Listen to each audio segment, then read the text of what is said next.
Nah, ini ada 3 CDI ya. Ini ada CDI Invio dari BRT. Ini saya dipinjam oleh Ko Haji dari Semarang. Saya sangat berterima kasih dari Ko Haji karena dipinjamkan CDI Invio ini, dan juga untuk knalpot RS1-nya dan coil YZ itu saya sangat berterima kasih. Jadi kok teman-teman kalau mau beli bisa ke beliau, ini nomor kontaknya ada di sini ya. Nah, jadi CDI Invio ini itu made in Indonesia, produk Indonesia. Ini BRT Invio ya. Sayangnya tulisannya itu nggak kebaca ini. Nah, ini saya penasaran bagaimana di performanya, pengaruhnya bagaimana di KRR ZX ya. Di KRR ZX Blok 1878 atau RR CPU. Nah, terus ini ada CDI bawaan Ninja 2 tak ya. Ini 1605 dan 1592. 1605 itu untuk bawaannya ya. Bawaan originalnya Ninja RR CBU atau KRR ZX. Yang bloknya itu 1878 dan kruk asnya itu sedikit berbeda, ada pemberatnya atau orang biasa nyebutnya KRR kruk as ZX. Dan ini CDI 1592 itu untuk motor Ninja Kips yang CKD.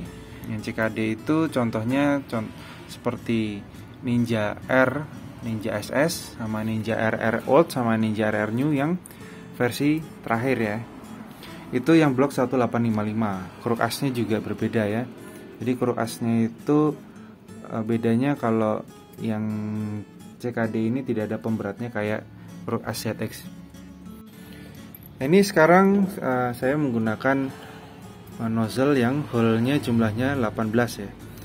Ini 5 4 5 4 berarti jumlahnya 18. Ini punyanya PWK. Makanya sekarang settingan karburatornya itu berbeda. Ini bawaannya PWL G261. Jumlah hole-nya ada 10 ya. 5 sama 5 ya, 10. Nah, ini sedikit aja cerita, mungkin berikutnya untuk jadikan konten ya, bagaimana pengaruh performanya. Jadi intinya kalau pakai nozzle yang hole-nya lebih banyak, itu ternyata dari hasil saya setting karburator, kalau hole-nya lebih banyak itu misalkan main jetnya sama, misalkan di hole yang 10 itu cocoknya di 130 misalnya. Nah, itu misalkan di hole yang 10 itu pasnya di 130, dengan main jet yang sama dipakai di hole yang lebih banyak, itu ternyata RPM bawah lebih basah tapi atasnya lebih kering. Nah, jadi makanya kebanyakan orang misalkan pakai hole yang banyak itu mengeluh kenapa sulit disetting, mengapa businya mati dan segala macam jadi hitam. Ya karena memang kalau pakai hole lebih banyak itu sepertinya cocoknya itu untuk RPM tinggi terus. Nah, tapi agar lebih pas kalau pakai main jet yang sama kan mesti settingannya jadi kering, itu jadi berbahaya, makanya main jetnya dinaikkan. Nah, ini sebenarnya ada lagi nozzle yang PWK-nya ini yang jumlahnya itu 8. Nah, ini karena bentuknya beda jadi ini kurang gitu bisa jadi patokan, tapi intinya saya sudah mencoba hole 8 sama hole 18 itu dengan model PWK. Itu kalau main jetnya sama itu lebih kering yang kalau nozzle-nya hole-nya lebih banyak tapi bawahnya lebih basah, intinya itu. Oke, lanjut ke perbandingan suara mesin masing-masing CDI dan juga perbandingan maksimum RPM-nya.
Dari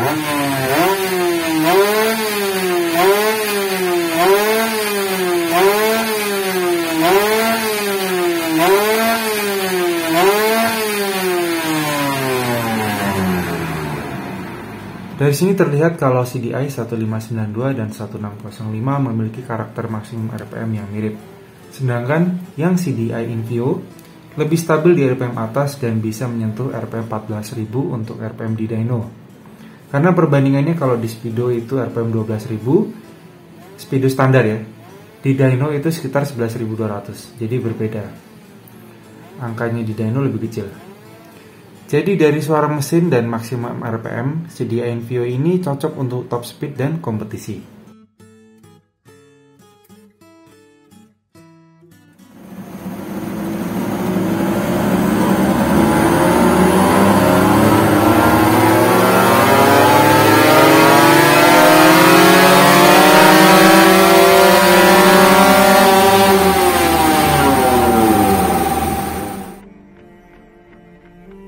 Ini sebelum lanjut ini saya ingin sedikit sharing. Jadi saya mencoba untuk menaikkan settingan karbu, saya untuk jaga-jaga pilot jet sama main jet itu saya coba naikkan dan juga power jetnya. Saya naikkan masing-masing satu step. Itu ternyata performanya malah turun, jadi kebasahan. Jadi saya jaga-jaga siapa tahu CDI Invio itu settingannya pengapiannya itu dimajukan.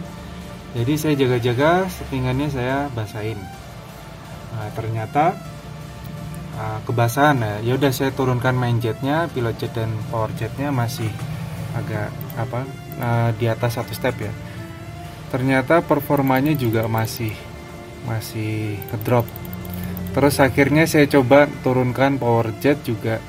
Nah, ini sudah mulai dapat performa tinggi juga. Ini sama seperti CDI 1605 ya, dapat 27,8. Nah, terus ternyata menurut saya ini masih agak kebasahan ya. Coba saya sekarang turunkan pilot jet terus naikkan main jet satu step untuk jaga-jaga ya. Ternyata performanya malah ngedrop. Maksudnya nggak naik ya. Nah, terus akhirnya saya coba lagi power jetnya, semua settingannya sama seperti menggunakan CDI standarnya ya, 1605 maupun 1592. Ternyata performanya naik langsung 28,0. Nah, ini jadi kesimpulannya yang saya dapatkan, ini ternyata meskipun CDI Invio itu performanya RPM-nya itu RPM-nya lebih naik ya, itu ternyata settingannya tetap sama. Nah, saya sempat untuk jaga-jaga biar mesinnya itu enggak jebol, jadi lebih baik saya basahkan, dan ternyata memang settingannya itu enggak ada yang perlu diubah. Jadi mau diganti CDI yang merek Invio ini atau CDI standar di motor saya ya, mungkin kalau di motor teman beda, itu ternyata settingan karburatornya sama. Lanjut ke penjelasan secara data ya. Untuk perbandingan akan dinilai berdasarkan data horsepower, grafik RPM, dan grafik timing atau akselerasi. Perlu saya ingatkan bahwa ini adalah hasil dari data dyno, bukan pendapat pribadi. Oke, yang pertama data horsepower. Dari data horsepower terlihat bahwa CDI Invio memiliki performa yang lebih baik dibandingkan CDI bawaan standar Ninja 2 tak.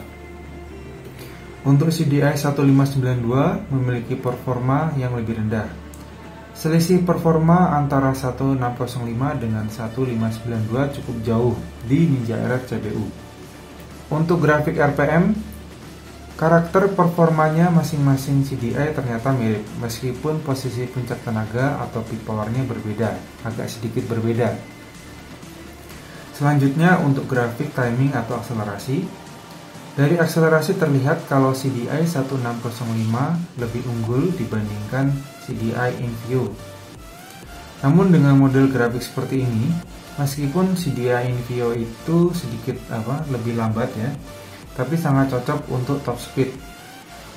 Nah, dengan grafik seperti ini, CDI 1605 yang akselerasinya lebih cepat, maka tentunya torsi ikut naik. Dan perlu saya ingatkan bahwa pengetesan ini menggunakan motor Ninja RR CPU karena hasilnya ternyata berbeda di Ninja Kicks CKD. Bagi yang belum lihat, link videonya ada di kanan atas dan di deskripsi. Semoga informasi ini bisa memberi gambaran buat teman-teman. Semoga waktu teman-teman bermanfaat. Sampai jumpa di konten berikutnya. Terima kasih.